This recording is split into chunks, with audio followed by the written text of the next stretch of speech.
प्रधानमंत्री Narendra Modi India ASEAN summit में शामिल होने के लिए 2 दिन के दौरे पर कम्युनिस्ट देश लाओस पहुंचे। मोदी ने इंडिया आसियान समिट को संबोधित किया। उन्होंने कहा, मैंने भारत की एक ईस्ट नीति की घोषणा की थी। पिछले 1 दशक में इस नीति ने भारत को और एशियन देशों के संबंधों को नई ऊर्जा, दिशा और गति दी है। पीएम मोदी ने कहा कि पिछले 10 सालों में हमारा एशियन क्षेत्रों के साथ व्यापार लगभग 2 गुना होकर $130 बिलियन से ज्यादा हो गया है। हम शांति प्रिय देश हैं। मोदी ने लाओस में भारत और ब्रुनोई के बीच सीधी उड़ानें शुरू करने की घोषणा की। उन्होंने बताया कि भारत की 7 एशियन देशों के साथ डायरेक्ट फ्लाइट कनेक्टिविटी है। आज आसियान परिवार के साथ इस बैठक में 11वीं बार भाग लेते हुए मैं गौरवान्वित महसूस कर रहा हूं। 10 वर्ष पहले मैंने भारत की एक्ट ईस्ट पॉलिसी की घोषणा की थी।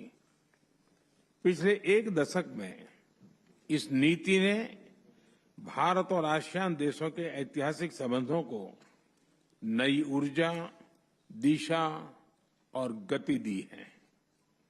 आसियान सेंट्रलिटी को प्रमुखता देते हुए 2019 में हमने Indo Pacific ocean initiative launch किया था। ये ASEAN outlook on Indo Pacific को कॉम्प्लीमेंट करता है।